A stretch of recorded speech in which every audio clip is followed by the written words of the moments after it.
महाराष्ट्रात थंडी सुरू झाल्याचं पाहायला मिळतंय। पहाटे थंडी आणि दुपारच्या वेळेस उकाडा जाणवू लागलाय। दरवर्षीच्या तुलनेत यंदा थंडी उशिरा सुरू झाली आहे।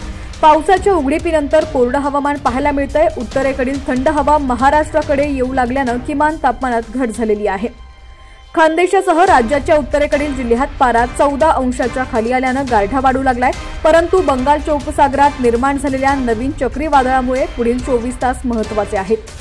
राज्यात तुरळक ठिकाणी पावसाची शक्यता वर्तवण्यात आली आहे। हवामान खात्याच्या अंदाजानुसार पुढील 24 तासात 4 ते 5 राज्यांमध्ये हवामान सतत बदलत राहण्याची शक्यता आहे। विशेषतः केरळमध्ये 10 नोव्हेंबरपर्यंत वादळासह मुसळधार पावसाचा इशारा देण्यात आलाय। बंगालच्या उपसागरात चक्रीवादळ निर्माण झाल्यामुळे आंध्र प्रदेशमध्ये पावसाचं मोठं संकट आहे। पावसासोबतच मोठं वादळ येण्याची शक्यता आहे। महाराष्ट्रात मात्र सर्वत्र गुलाबी थंडी पसरली आहे। मात्र काही ठिकाणी पावसाची शक्यता वर्तवण्यात आली आहे। आज राज्यात मुख्यतः कोरड्या हवामानासह तापमानातील चढ उतार कायम राहण्याची शक्यता आहे।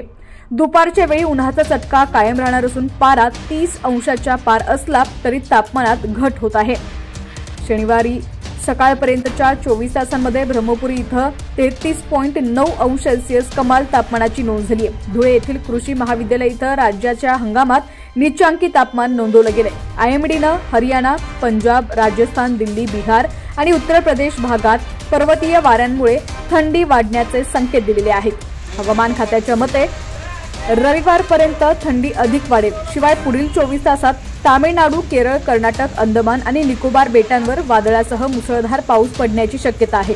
तसंच वातावरणात होणाऱ्या बदलांमुळे महाराष्ट्रात थंडीसोबतच काही ठिकाणी पावसाची शक्यता वर्तवण्यात आली आहे।